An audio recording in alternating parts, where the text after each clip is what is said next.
Let's do this. The Cult of Hockey podcast by the faithful and for the faithful. I'm David Staples of the Edmonton Journal, and I'm here tonight with Bruce McCurdy. Hey, Bruce, how you doing? I'm doing well tonight, David. How about yourself? Great night for an Oilers fan, Bruce. Yeah, 5-1 victory of the National Predators. And they finally played the kind of defensive game that they had attained on a fairly regular basis last year, Bruce. Mm-hmm. The grade A shots in this game were 14-8 for the Oilers, with the subset of 5 alarms 6-4 for the Oilers. It's a good night if you get fewer than 10 grade A shots against on defense and 4 or 5 alarm shots. If you get fewer than 5 alarm shots, that's a good night as well. So this was the best defensive effort, I think, as far as I can remember. Maybe there's been a better one, but this season, this is the first time I felt they really buttoned it down on defense and played well, and everybody had a good defensive game. There was very few defensive breakdowns, and thank goodness, because it was not a moment too soon with Connor McDavid out. Terrific puck support, I thought, especially in the defensive zone. And it seemed like, every Nashville guy had an Oiler in his face, and anytime a puck came out to one side or the other, there was an Oiler in position to get it. And they were just making quick, short passes. They were skating to their, holding their positions well, and they were all kind of busting their ass. Like, you could see this was a game that, fully got their attention, which I think might be the first time we can say that all season. Maybe the Pittsburgh game, but Pittsburgh was so weak in that game that it's a weird game because Pittsburgh was so bad. Nashville pushed back, but they were just the second best team in this game. It was as simple as that. And the Oilers just kind of smothered them. And I thought that the teamwork and the skating game, they raised up the physical game, and their puck movement was just so strong, and just a pleasure to watch when a team plays a 19-man effort like that. Clinical, professional. Mm-hmm. I guess, Bruce, all of our repeated tongue lashings for terrible defensive play finally paid off. They all thought, let's get together and let's. The team was forced to listen to the Cult of Hockey podcast. They had to listen to all the Cult of Hockey podcasts. Yeah, they just clipped all this parts. Or even worse, they were forced to watch them. They had to watch them. That's it. And if they lost, they would have had to watch them again. So serves them right. All right, Bruce. It was a good effort. This is our two good things, two bad things, and two numbers podcast, because it was a pretty darn good win. We're going to go with two good things each. What is your good thing? A good and an important win. My good thing is the play of Edmonton's fourth line, and especially the sequence of events that led to them scoring what turned out to be the game-winning goal, breaking a 1-1 tie midway through the first period. And it was a three-way play, and it was all started with a Noah Philp face-off win in the offensive zone, and the puck just stayed in the O zone while they worked the cycle game. They had one chance for a deflection in front that didn't quite work out, but they kept the puck in front of them, and behind the net, Corey Perry won the battle for possession. He chipped it along the end wall to Noah Philp. Philp made a sharp centering pass on the tape of Drake Caggiula, who smartly backed away from the net to find some soft ice where he could shoot from, and he hammered a drive on net. And UC Saros was able to handle that shot, but not really the rebound. And Corey Perry came out of the corner, headed beelining for the net like he so often does. And this time he found a loose puck, and it was Texas two-step around the goalie and tap it in on the backhand side, and 2-1 Oilers. And I thought all three guys played that basically perfect. And a special shout out for Noah Philp playing his first NHL game and scoring his first NHL point just 9 minutes and 54 seconds into the game, and so probably was maybe his third shift, and rewarded like that. But that was just a fraction of what was a very good game for him. He played just a few ticks below 12 minutes tonight. Noah Philp. Assist, of course, +1, 3 shots on net, including a very dangerous deflection that could have gone in the third. A hit, a block shot, and get this 10 and 4 in the face-off dot in his very first NHL game. Came in and just dominated the face-off circle to the tune of 71%, with one of those face-off wins leading to a goal. So all the things that we were hearing and saying about Noah Philp and the bits and pieces that we've been able to see the guy, including, this year's training camp primarily, he brought all of that to the table, and, he's on the board. And he's already passed Derek Ryan in the scoring race, right? I mean, Ryan played 10 games without a single point. And Philp, because of the circumstance of McDavid out, and they had to dip into the minors, and they brought up 2 guys, and Ryan sat, and the 2 guys both played, and they combined on a goal. And, the fourth line just showed, to me, way more energy than we've seen out of previous editions of it. And big chunk of that goes to Noah Philp. So. Yeah, fantastic game for first game in the NHL. He sure looked like he wasn't didn't have the bright lights in his eyes. He came out and he played. He was calm with the puck. Like on that pass to Kajula, he waited a beat instead of just throwing it out there quickly. He waited a second and then he threaded it through to Kajula, who hammered it on net, and Perry putting in the rebound on the Texas 2-step. Element left, element right. Bow to your partner. And go ahead. I was going to say his game tonight reminded me of NHL debut of another college boy with slightly more remote ties to the University of Alberta Golden Bears. Huge shout out to the Golden Bears. Philp is their 15th graduate to play in the NHL. And severalist to play for the Oilers. And of course, there's also been several men who've contributed to the Oilers coaching staff over the years with U of A roots. So the connection is strong, but it's always delightful to welcome another one, even as he replaced Derek Ryan in the game, and maybe in the longer term, based on what I saw tonight. I think he's going to be in there for a while. Sean Horkoff is the guy I'm thinking of, and I went to this game back in 2000. I'm just looking it up now. December 6, 2000, against Nashville Predators. And if I'm not mistaken, well, no, not quite. That was their third year as an NHL team. Nashville came to town. Sean Horkoff made his NHL debut. And I went to that game, and I was very interested in Sean Horkoff since draft day. I thought he was a good player. And he played in Michigan State in the U.S., but his daddy, John Horkoff, he was a Golden Bear. In fact, he led the Golden Bears in scoring in 1974 or 75 when they won the national championship. That was the first year I followed the Bears. So I was a big fan of John Horkoff as well. And so when his kid came along, I followed him. And anyway, minute and 55 seconds, he scored an assist. And I'm pretty sure that's probably the all-time Oilers record for fastest point in an NHL debut by any players. It was his first shift.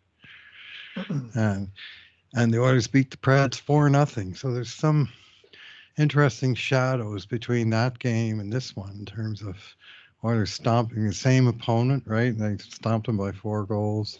So anyway, that's how my mind works. Is sometimes there's 2 or 3 things in common and the connection gets made. But no, Philp, if you have turned out to be half the player Sean Horkoff was, welcome to the Oilers, son. Well, he's a little older, of course, breaking in with the Oilers. So that's one difference. But he's a big guy who's calm with the puck and smart on defense. First thing I noticed in his first shift was Noah Philp. He He just made sure he hung around with the defenseman advancing the puck out. He wasn't blowing the zone. He was down there low, taking care of business, which is exactly what centers need to do in the National Hockey League. I mean, the Oilers have really missed Ryan McLeod doing that. Mm-hmm. He was known for his breakout ability. Now, I'm not saying Philp's going to be that good, but just being there and Right. taking care of that responsibility is 60 to 70% of the battle. And he's showed some responsibility there. Bruce, He was in the right place. He was in the right place tonight, and he was winning a lot of battles along the boards. And just one tiny shout out also, just because he deserves it. Drake Kajula, left winger on that line. And he got, of course, the primary assist on that goal. It was he who hammered the shot. Playing his first game with the Oilers since December of 2018, when he was traded for Brandon Manning, and one of the most bizarre, head-scratching, what the hell are you doing trades of the Peter Chiarelli era. Last time we saw the Drake playing for the Oil was way back then against the Sharks, just before New Year's of 2019. Anyway, welcome back. He had a good preseason, you know, like he made his case in the preseason, and it was clear he wasn't going to make the team because the roster was kind of set. But he set his name right at the top of the recall list, and he got the call, and he came up and contributed right away. So good on you. He did make an impression. As you recall, Chris Knobloch, head coach of the Oilers, said Drake Kajula was the best player in the NHL in the preseason.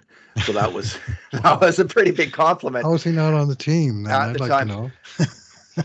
Well, we'll get into that in a second. Drake had worn out his welcome last time when he left the Oilers. He had come up and he had shown a lot of promise. He and Anton Slepyshev had worked their way up to the second line in the 2017 playoffs for Leon Draisaitl. But Drake, I just think he needed to figure out what his game is, and it's hustling and hitting and being opportunistic. It's not second line winger. It is defense, hitting, hustling, grinding. And he's figured that out now. He's 30 years old and he's figured it out. Bruce, my good thing involves a player who, like that, seems to have figured it out. And it took him, I think, I'm not exactly sure, it's 3 or 4 hard years in Vancouver to figure it out. My good thing is a top line who just had an outstanding game. Leon Draisaitl, 2 goals, Victor Arvidsson, 1 goal. Draisaitl an assist, and Vasily Podkolzin an assist. So Podkolzin's the player I'm speaking of. Mm-hmm. And I don't really know. I can't say what happened to him in Vancouver. No idea. But I have been impressed with Vasily Podkolzin since he got here. He's the same player every game. Up and down his wing, takes the puck hard to the net, makes the eye good pass, is physical, is fast. That's the player the Oilers need. He's a disciplined player. He's smart. He's smart enough. He's smart enough to play the kind of game that he needs to stick in the NHL. And he's worked his way up from the 4th line to the 1st line. So I don't know if he's going to stick on the 1st line, but he had a whale of a game. And Bruce, the fight he had tonight. Well, the fight he had tonight? Jeremy Lauzon, he hit real Lauzon, tough guy. Guy. He hit Jerry Lauzon with 2 punches. The first being the hardest, but 2 right-hand punches, which are the hardest 2 punches I've seen in an NHL fight since I can't remember. Like, guys usually don't get clocked like that. Oh, did he ever hit that guy? It was, honestly, it was a brutal punch. It could have really hurt that. It could have really knocked him out. Fortunately, I guess he returned to the game, Lauzon. He played near the end, yeah. But man, did he get hit. Wow. And if Podkolzin does that 5 times this year, Bruce, he will be a folk hero in Edmonton. In Edmonton, people love this player, this kind of player. A guy who hustles, hits, and can land a punch. This is folk hero territory. And he took a giant step, I should say, in that direction tonight. Not only that, Bruce, first goal, he made a couple nice plays. He won the puck once or twice on the play. He stripped the And puck in the key twice. moment, he wins the puck. And smart guy that he is now, he's smart enough. He's smart enough to pass it to Leon Draisaitl. And Draisaitl, fantastic, calm with the puck and slides it over to Arvidsson, who has a gimme putt into the net essentially. Arvidsson tonight, he's figured it out. He directs 11. Let me see, 11 shots at net. Yes, 11 shots at net, 5 of them on net. Firing the puck, firing the puck, firing the puck, hustling. Leon's looking for him. Leon trusts him. You can see that. They're working together well. They're combining well. And this is great. For Draisaitl to have someone else on the Oilers that he trusts to make plays with is a huge moment for Leon Draisaitl and the Edmonton Oilers. Because you can count on one finger the number of players who have met that test with Leon Draisaitl.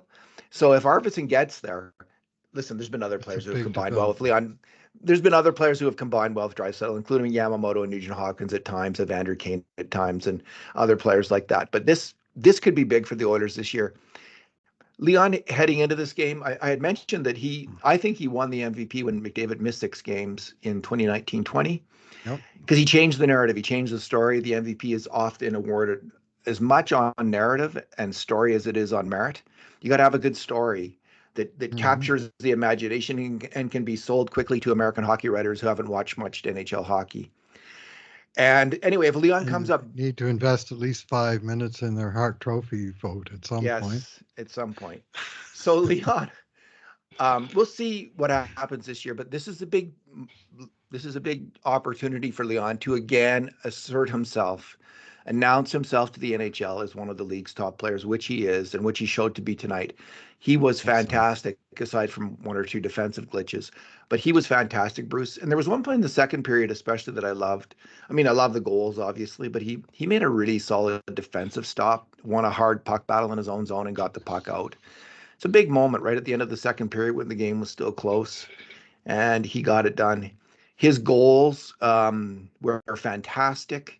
He broke Hyman. There was a big fight at the offensive blue line, and the puck squirted loose from Hyman, and a Predators player, Leon, pounced on it and went in and just walloped in a great shot, just hammered it home. And on his next goal, Bouchard wins a puck battle in the corner. It goes over to Ekholm for a fine pass to Leon breaking in. And he puts from a very difficult angle in the end. Like initially I was thinking, the way he put it in there, I thought like that must be like slot shot, but no, he was actually at a pretty tough angle, and he just got it in off the post, between the post and Saros, UC Saros, and scored his second goal of the game. He was Leon at his best in many ways in this game, going from start to finish. The Oilers' best player on the ice quite easily, and skating, led the team. Yeah. When Leon's skating, he's real hard to stop.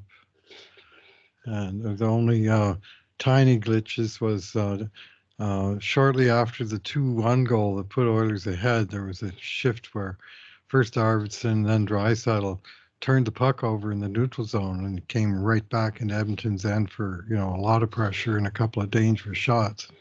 At the time, I'm going, you're going to have to amp up the whole 200-foot game, Leon, not just the offense. But from there on, he was pretty, I thought, fine, and he was all over the ice. And again, good puck support. All the centers seemed to have it. The whole team just seemed to be dialed in, and he was the leader of that team in this game. Interestingly, he only played 19-20 in total, which is a low. Most total. of any forward, but they were most of any rolling forward, them. but they were rolling them. So this was a different kind of Oilers team. Yeah.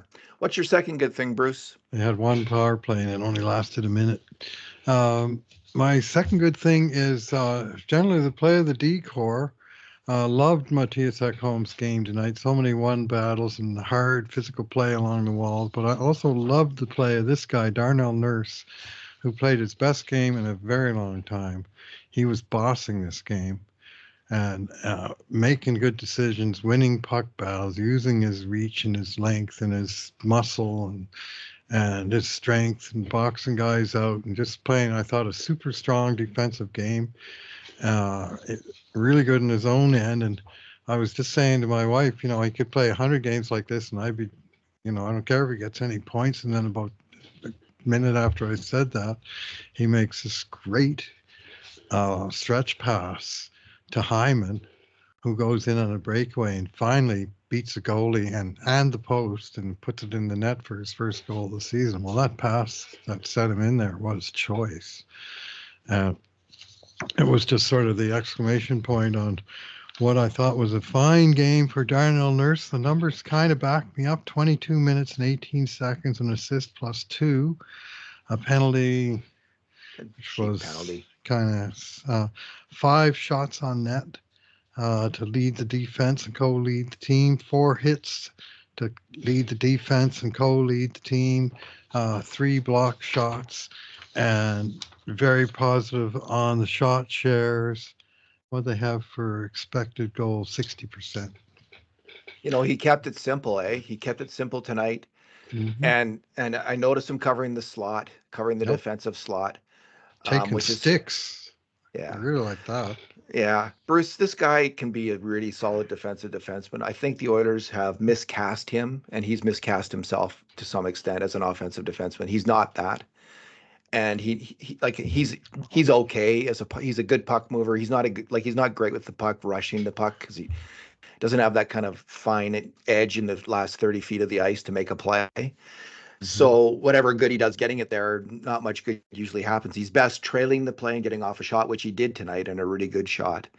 So he's just, if this player, like, there's nothing I dislike more than having to criticize him, because I like this player a lot and I see that he can be a good player, and he's had long stretches of really good play. We've been forced to, like there's been lots of people attacking Darnell Nurse before us.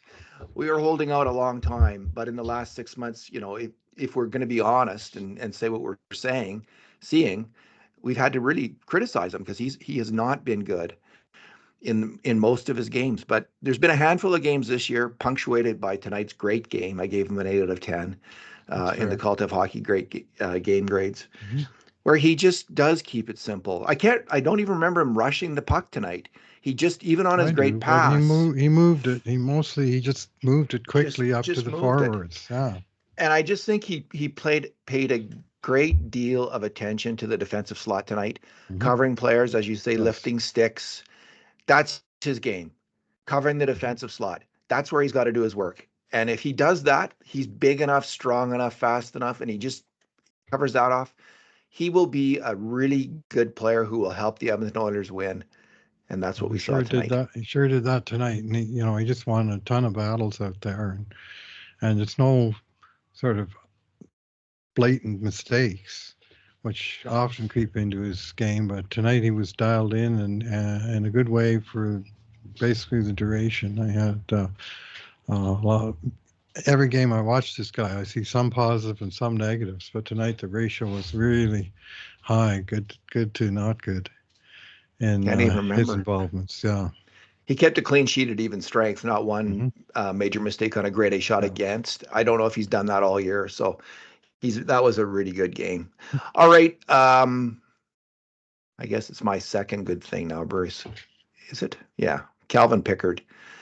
He didn't have an overly busy night. I just gave him a 7 because of that. Like, there wasn't a lot going on. But what came his way, he did really well. He made some big saves when they needed to be. He was steady throughout the game. And it will be tempting. It's going to start to be tempting for the Edmonton Oilers to go with Pickard over Skinner until Skinner figures it out. And he's earned it on merit at this point, Calvin Pickard. He's been the better goalie this year. And I'm getting a good feeling with him in net. Like, he's not going to lose you the game. He's going to keep you in that game and make the saves necessary to keep you in the game. So, you know, when he came to the Oilers, he had a number of weak seasons in a row. Nothing in the minor leagues and NHL, and bouncing around and not really getting it done. And it looked like, why are they signing that guy? He came up last year, and he's been nothing but steady, generally speaking, since then. Like, he's had a few bad games, but generally speaking, he's gotten the job done. He did it in the playoffs. and now he's out Yeah. playing Stuart Skinner. And I thought I heard Steve Valaket on the Real Kipper and Bourne podcast talking about Stuart Skinner this year and Skinner's struggles off the rush. And this is true. When there's chaos on the ice, when your defensive game is out of order, when you're tilting the foosball machine or whatever it is, the pinball machine, you don't want Stuart Skinner as your backstop because he's good. When the team is good, he's really good. When the team is structured, he can block everything coming at him in the offensive zone. When the puck's in the Oilers zone, he's pretty good. But when it's a kind of a crazy, chaotic game, lots of rushes, lots of rush chances, lots of chaos, defensive breakdowns, Stuart Skinner struggles. And I think that's what's defined kind of the Oilers' first part of the season and his struggles is that as the Oilers get their game together defensively, I think we'll see Skinner get it together again. And maybe then he'll step ahead of Calvin Pickard again. But right now, I'm liking Pickard. Well, they went on the road trip. They had back-to-back, so of course they split those. And Pickard won his game, Skinner lost his. So then they had a standalone game in the middle. Normally you'd expect the number one guy to get that game because they got another back-to-back coming up now Sunday, Monday. And they'll split those again. So normally if you have like 2, 1, and 2, your starter will get 3 of the 5 games, including that one in the middle. But Pickard got it, and he got it on merit. He's now 3-0-0 on the road so far this year. He beat Nashville 4-2, and he beat what was the game Sunday? Detroit 3-2 in overtime, and now he beat Nashville 5-1. So 5 goals against in 3 road games and 3 wins. So what's not to like? The only thing mar on his record is his season debut. He came in relief the first game, and he started the second game against Chicago, and he gave in 5 goals, and I think it was 20 shots. So his save percentage was like awful, 750. And he's working it up, but he's, it's 1 bad game versus 3 now really good games.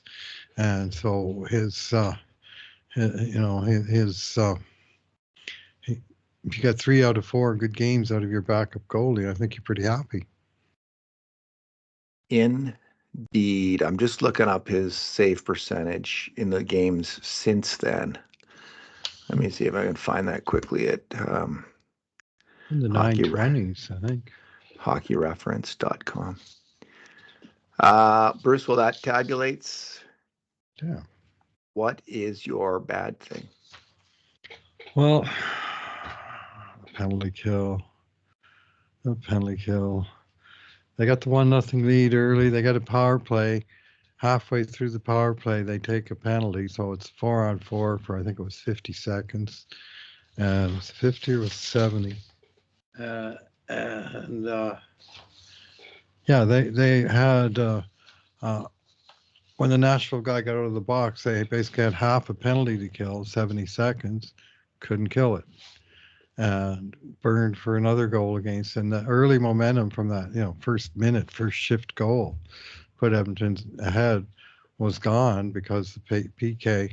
And it was, I think, a little bit bad luck, but, Kulak tried to fire a clearing shot down the middle, and he put it right into traffic. I think it hit Connor Brown, but just dropped right on the goal scorer's stick in the slot, and he just slammed it in before Pickard could really even get set for it. And it was just, sort of the circumstances was hard to sort of point many fingers of blame, but just the general exasperation and frustration that the PK couldn't even kill half a penalty to consolidate that early 1-0 lead. So, and given the general paucity of bad things in the rest of the game, that one kind of sticks with me as being the bad thing. Agreed. There's not a lot else to focus on. Kulak. 1 goal against. I mean, it's an easy choice, right? Bit of a tough play for Kulak. He thought he had it and wasn't there. And then, you got to be defensive enough to be careful about that. Yeah. Bruce, and because there wasn't much else, I'm just going to go with, we saw Philp and Kajula make a big difference in this game. And I just have a sense that if they had been in the Oilers lineup from the start of the year, they would have been making a big difference all along. Maybe we'd have one or two more wins. That's how significant, you know, two players at the bottom end of the roster can be. Like it's just a goal here and a goal there. And so the bad thing, I guess, it's hard to say exactly what it is. Is the nature of the beast in the NHL is if you're a really good team, your salary cap is pressed to the limit. So it's you can't really blame anyone for that. It's just the way the NHL is. But it would have been great if the Oilers had figured out a way.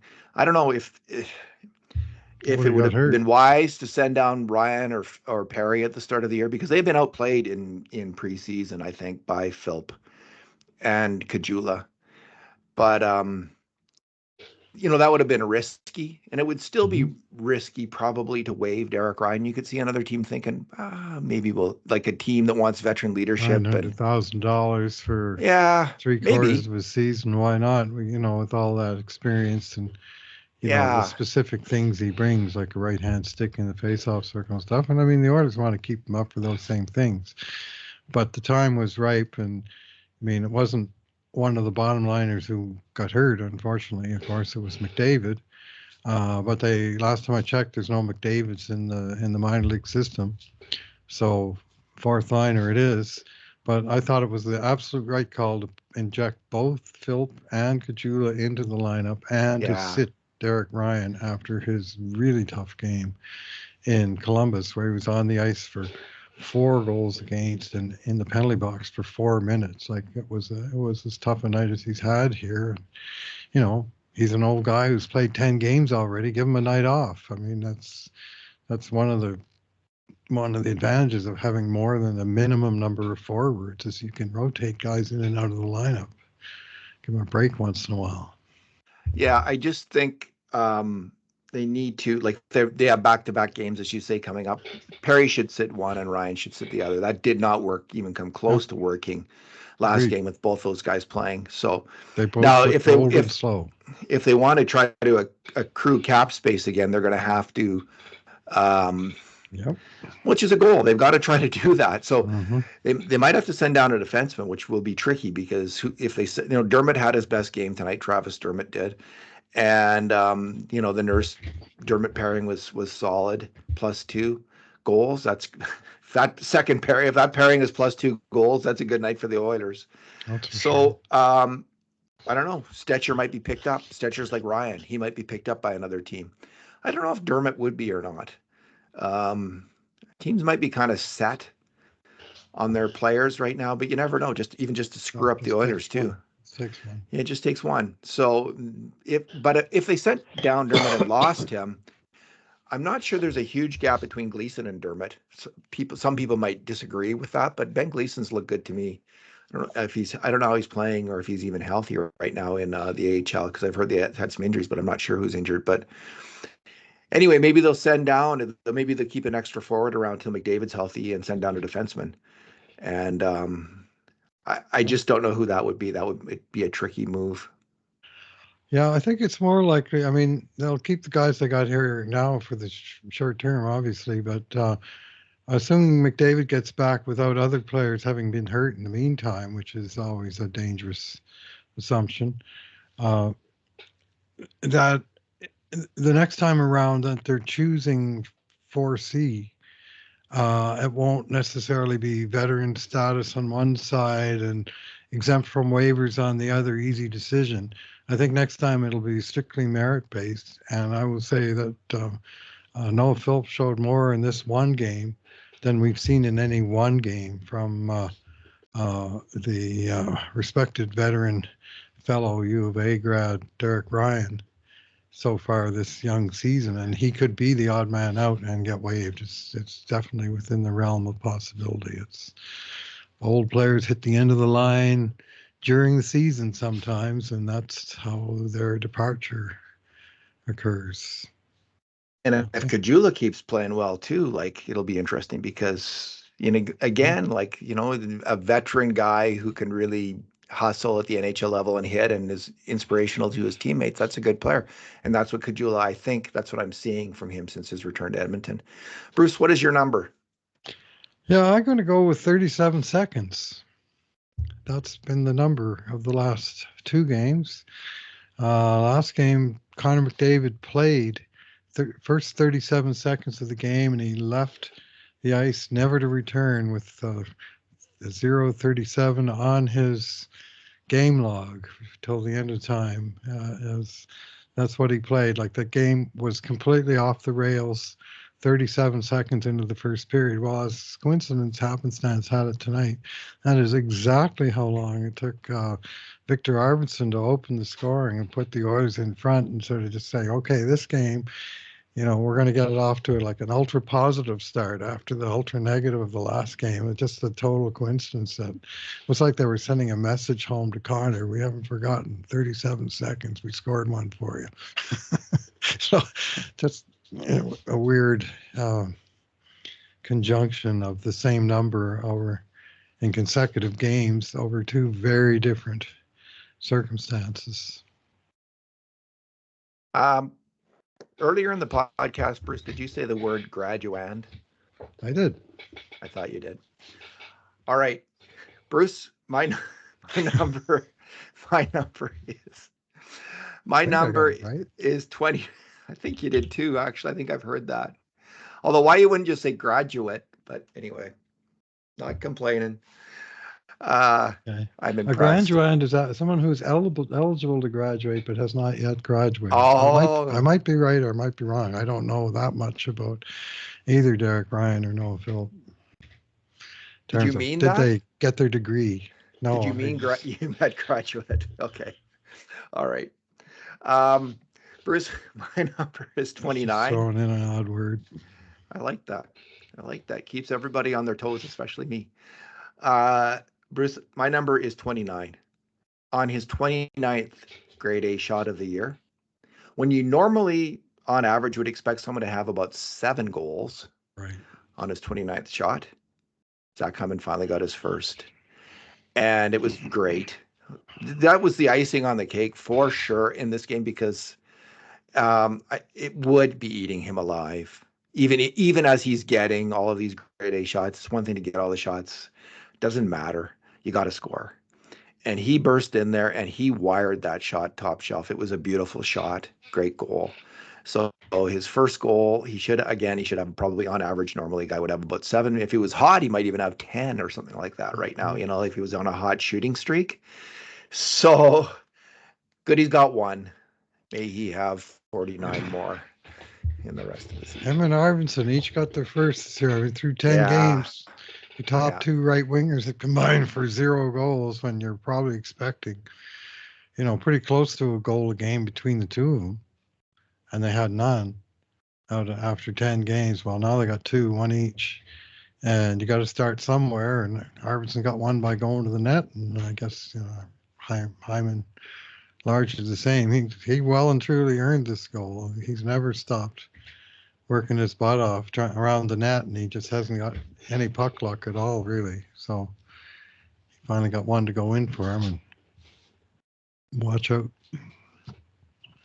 Watch out. All right, Bruce, let's leave it there, unless you got any final thoughts, sir. Well, I got one final thought. I got a little shout out for Ty Emberson, who had just an absolutely dazzling sequence in this game of 3 things that happened very fast, as I said to you in the game grade, the rare hit, pass, fight sequence of events where the Preds were cycling the puck in the offensive corner for them. And Emberson came in and just smashed a guy, separated him from the puck, and stood him up, separated him from the puck. The part I loved the hit, but the part I liked it just as well, if not better, was the fact that the hit wasn't just, they kept the puck cycling and you happened to get a piece of one of the guys. He flat out stopped that cycle with the hit. Puck went to him, and he had about a half second to do something with it before someone was on him.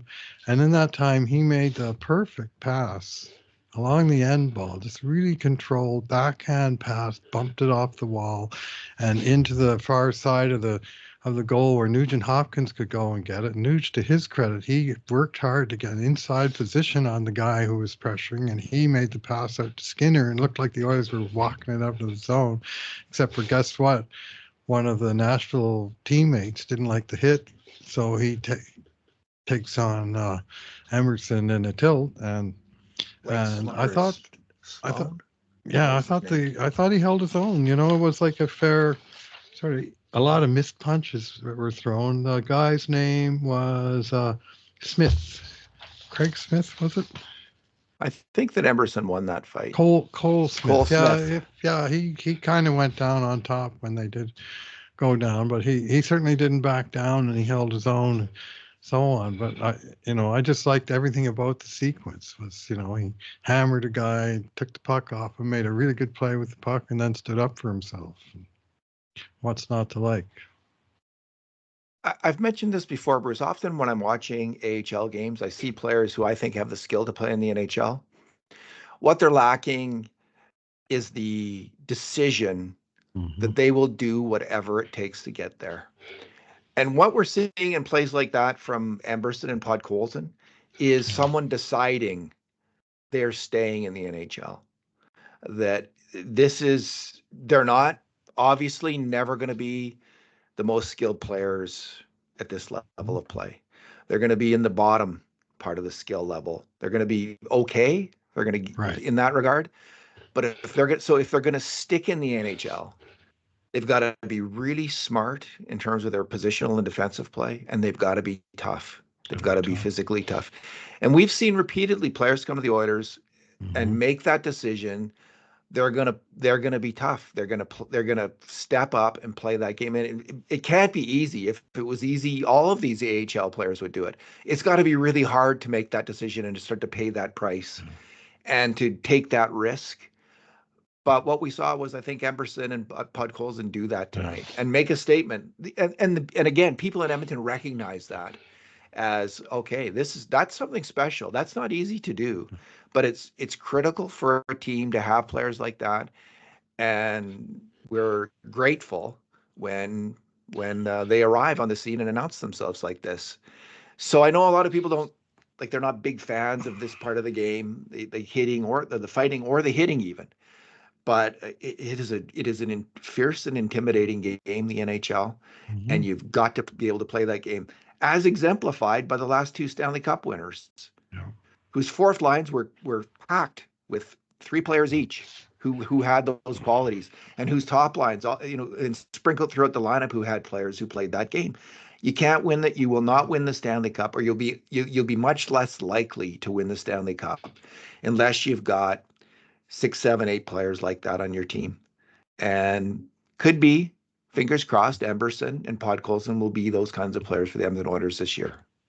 Well, Podkolzin, on that goal play you were describing earlier, twice he stripped the puck free from Nashville guys on the forecheck, and then the third time he overpowered the guy on the boards and came out with it and passed to Draisaitl.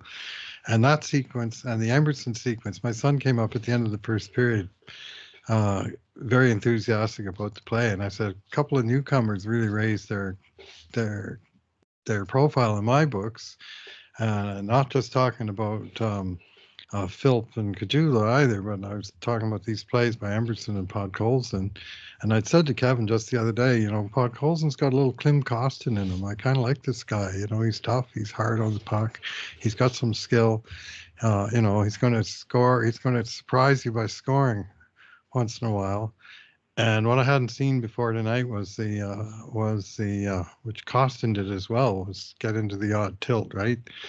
And Podkolzin handled himself very well indeed. So checked another box in that column of, player type. And especially in the absence of Evander Kane, Oilers need somebody, more than one somebody, to step up and into that, just hard-nosed play. And Podkolzin showed a whole lot of it to me tonight. Very impressed by his game. Huge opportunity for Podkolzin. Playing with Draisaitl, he could be stapled on his wing for a while.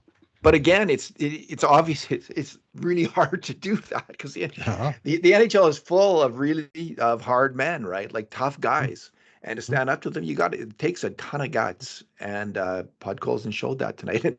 And man, wow, in terms of making a reputation as a fighter, I don't know how many fights he's been in, but whoa, did he hit that guy.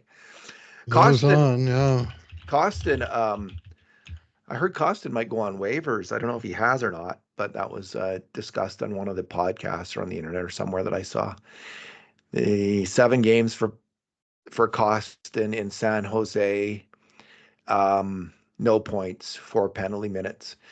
I remember when he left, and it was a great point that Jason Strudwick of the Got Your Back podcast made, that when you finally find your home in the NHL, when you make a mark on a team and you figure out a way to contribute to that team and you're a bottom end player, sign with hold on to that. Hold on, stick with that, even if it means giving up some money. Yeah. And I think Costa never fit the same way in Detroit or San Jose yet. No. Unfortunately for him, at $2 million, he's not going to get claimed on waivers, but not by the Oilers, that's for sure. Unless he clears waivers and they want to move him on so they retain half, then they might be. I don't even know if they can, because they've retained on a few contracts already in San Jose. Well, that's right. Yeah, they have. They're actually at the limit now that you mentioned it. 3 different deals: Carlson, Burns, and Hurdle, I believe. So they might retention. Yeah, they might be out of. So Costin, So that's anyway. That's a lot of money to turn down that he would have turned down coming to the. It was $1 million a year, right? That's a lot. It's a lot of money to turn down. Yeah. So but I think there was wisdom in what Strudwick would said as well, because I think Costin would have stuck. And like Holloway, I think made the right choice, and Broberg did in going, but they were kind of players in a different category than Costin anyway. Jeremy Lauzon, 3 dozen fights in his career. Wow. And so he's not exactly a shrinking violet, and he got popped, bled on the ice, went down the tunnel, and Louis DeBrusque's laughing, saying he'll be fine. I'm glad you know this, Lou. But Lou's been through the wars himself, of course. But I kind of know better than we would. But oh, he'll be fine. He'll be back. Okay. If I got punched like that, you wouldn't see me for a month. Do you know what his record is in his fights? Did you look up? How did you? It's just hockeyfights.com. And it has how many each year. Like last year, he was in 8 fights. He's a fair sort of frequent flyer. And you'd have to go into the fight card, for instance, to see. And you have to click on each one, and it tells you what I think they have members who vote, who watch all the replays of all the fights, or aficionados, and they vote on the winners and losers. So that information is in there, but it's not like topic card, career 39 wins, 8 losses, like you would with a boxer. But if you're into that kind of information, I'm more into just how often do they do it. And when I was on with 36 regular season fights, that's a lot. He'd be in not top of the list, but he'd be fairly high up on the list of career scraps. Well, so far, Bruce, there's 10 votes on the Podkolzin Lauzon fight, and the judges have a 10-0. Yeah, not much question about that one. There's already a YouTube video on it, so they do not waste any time.